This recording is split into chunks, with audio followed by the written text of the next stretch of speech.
Bonjour, bienvenue sur Riders Corner. Aujourd'hui, on va parler pneumatique. Alors, vous le savez certainement, les pneumatiques, c'est quasiment l'élément de sécurité le plus important sur votre machine. J'ai à mes côtés Denis Turpin, responsable de roues France chez Continental. Bonjour Denis. Bonjour. Alors, la première question qui s'impose, c'est à quel moment doit-on changer ces pneumatiques ? Alors déjà, le premier indicateur pour savoir quand on doit changer ces pneumatiques reste le témoin d'usure que vous avez sur la bande de roulement, qui correspond à 1 mm de hauteur de gomme pour les motos et 1,6 mm sur les scooters. Donc les témoins d'usure, c'est un repère, mais ça ne doit pas être le seul point de repère pour changer son pneumatique. Non. Comme pour la chaîne, comme pour son huile moteur, un contrôle visuel des pneumatiques régulier est important. Ça peut permettre de voir si on a un clou dans la bande de roulement, s'il y a une hernie sur le pneumatique ou s'il y a des craquelures sur le pneumatique qui pourraient détériorer le grip du pneu sur la route. Quels sont les risques qu'on encourt à rouler soit avec un pneu trop usé ou alors un pneu trop vieux, parce que ce n'est pas forcément la même chose? Exactement. Donc je dirais que le premier phénomène que l'on peut avoir avec un pneu usé, c'est une diminution du grip. Une diminution du grip sur le sec, mais principalement sur le mouillé. Un pneu usé aura moins de rainurage pour évacuer l'eau et donc aura une facilité à l'aquaplaning plus importante. Deuxième chose, un pneu usé sera plus sensible aux crevaisons. Voilà, moins de gomme pourra plus facilement occasionner une perforation de la bande de roulement par un caillou ou par un clou. Il est important de vérifier ces pneus. 1,6 mm de hauteur de gomme, 1 mm de hauteur de gomme reste la norme, mais en dessous de 4 mm, on peut considérer que le risque de crevaison ou d'aquaplaning devient beaucoup plus important. Au-delà de ça, il faut voir ce que l'on veut faire avec son pneumatique. Si l'on part sur un trajet de 2000 km, il est important de ne pas attendre les 1 mm de hauteur de gomme avant de changer son de ne pas se retrouver en plein milieu de son trajet avec un pneu qui serait usé. En fin de vie, on va dire. Exactement. Voilà. Alors, tu parlais de crevaison il y a quelques instants. Quels sont les risques majeurs? Est-ce qu'on peut repartir avec un pneu crevé? Est-ce qu'on peut le réparer? Quels sont les conseils que tu pourrais nous apporter par rapport à la crevaison qui est la hantise de tout motard? Alors, la crevaison, on y est tous passés. On sait que c'est très compliqué quand on a un deux roues. Donc, il est possible de réparer son pneumatique quand le pneumatique a été perforé au milieu de la bande de roulement. Donc, sur les épaulements, ce n'est pas possible. Au milieu de la bande de roulement, c'est possible de façon provisoire. La réparation doit nous permettre d'emmener le véhicule vers quelqu'un qui sera à même de démonter le pneu, de voir s'il est réparable ou pas sur une longue durée, mais ça doit être fait par un professionnel et de toute façon, le pneu devra être démonté. D'accord. Donc c'est ce qu'on voit par exemple devant nous. On va dire que la réparation immédiate, justement pour éventuellement joindre un centre de travail, c'est la bombe anti-crevaison. Exactement. Donc c'est quoi en fait? C'est une espèce de mousse qui est envoyée à l'intérieur du pneumatique, c'est ça? Exactement, avec de l'air, de façon à pouvoir redonner une certaine forme au pneumatique et pouvoir rejoindre rapidement un centre pour réparer son pneumatique. Et puis le deuxième kit qu'on a là sous les yeux, c'est un kit de réparation. Donc là par contre c'est une opération qu'on ne peut pas faire vraiment au bord de la route, mais qui permettra de prolonger peut-être de façon plus importante la durée de vie par rapport à la mousse anti-crevaison. Exactement. Mais je précise que donc ces outils-là restent des outils pour une réparation provisoire.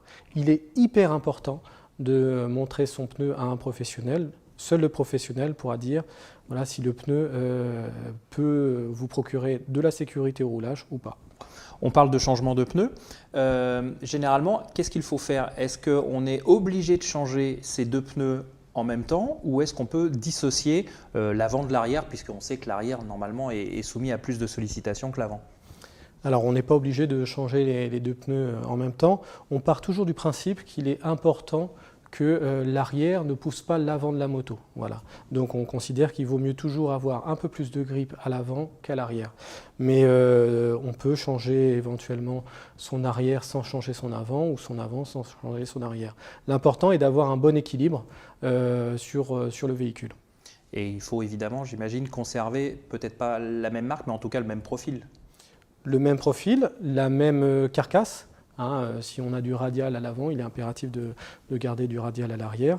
Il faut respecter la dureté de gomme et le segment du produit. Si on est sur un produit hyper sportif d'un côté, il est important d'avoir un produit hyper sportif de l'autre. Et sport touring, trail. Alors, on parlait évidemment de changement, mais on va parler aussi de prolongation de la durée de vie et du contrôle. À quel moment je dois contrôler ma pression et qu'est-ce que ça fait de ne pas rouler à la bonne pression? Alors, on va considérer qu'une grande partie du parc moto français est en sous-gonflage. Ah bon? Tu es motard? Oui. Quand as-tu vérifié pour la dernière fois ta pression de pneu? Joker. Donc, d'une manière générale, on est tous comme toi à ne pas vérifier, alors que l'air dans le pneu, c'est l'huile dans son moteur. Sans air, le pneu ne sert à rien.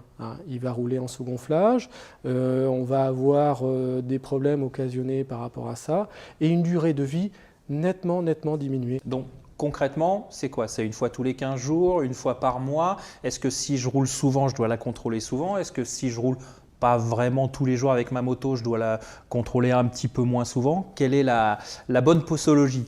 Donc tu as répondu à la question, puisque tout dépend de l'utilisation. Si je prends ma moto une fois tous les 3 mois, il est important de faire la pression de gonflage.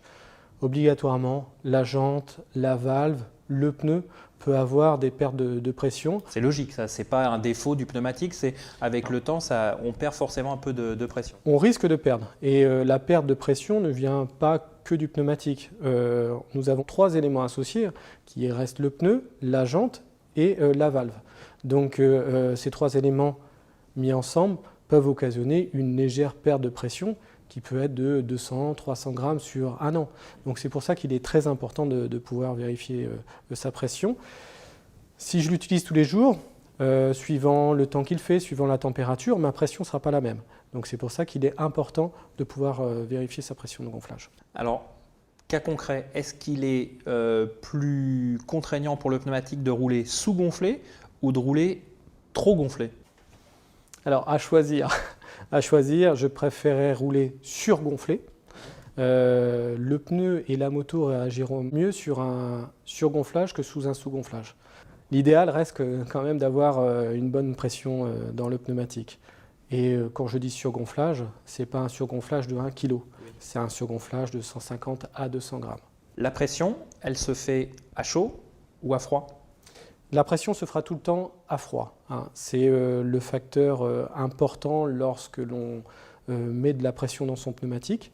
On prend ses références constructeurs et on ajoute la pression où on en est, la pression qui manque, mais toujours à froid. Donc, Denis, tu parles de pression à froid. On comprend que c'est globalement quand la moto à l'arrêt. Maintenant, on n'a pas tous forcément un compresseur chez soi pour vérifier sa pression. Est-ce que si on fait 3 ou 4 km pour aller à la station-service la plus proche, ça correspond à une pression à froid?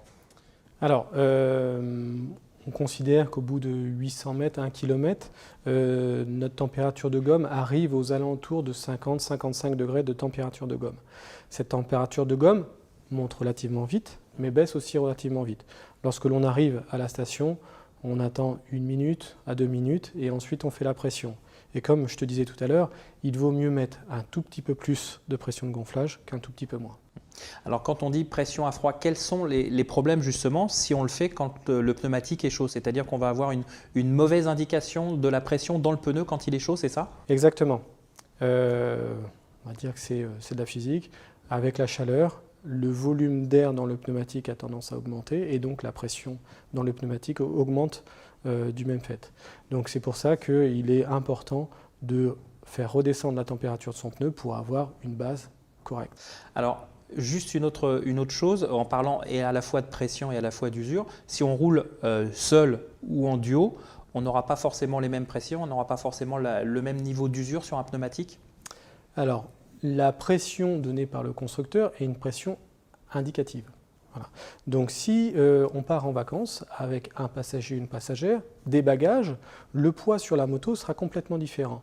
Donc c'est pour ça qu'il faudra augmenter la pression que l'on a dans le pneumatique pour que le pneu supporte la charge. Voilà. Si on fait 120 kg, il faudra mieux mettre un petit peu plus de pression que si on en fait 55. Et donc l'usure, c'est pareil, j'imagine que les contraintes, comme il y a plus de poids, sont plus importantes. Avec une bonne pression, on doit avoir la même usure, quel que soit le poids du conducteur ou de la charge embarquée. Denis, dernière question. Est-ce que je peux changer tout simplement mes pneumatiques par moi-même? Alors, ce n'est certainement pas conseillé. Le montage du pneu est important, hein, on doit mettre le pneu correctement sur la jante, mais il y a tout ce qui va autour. C'est-à-dire qu'on est amené à démonter la jante de sa moto et à la remonter.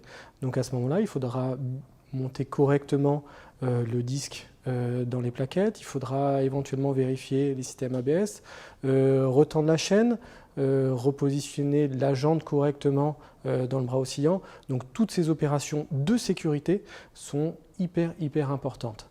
Et enfin, ultime question, cette fois c'est sûr, c'est vrai. J'ai monté mes pneus neufs, enfin j'ai fait monter mes pneus neufs plus exactement. Il va y avoir une période d'adaptation, c'est ce qu'on appelle le rodage. Est-ce que c'est important et combien de temps ça dure?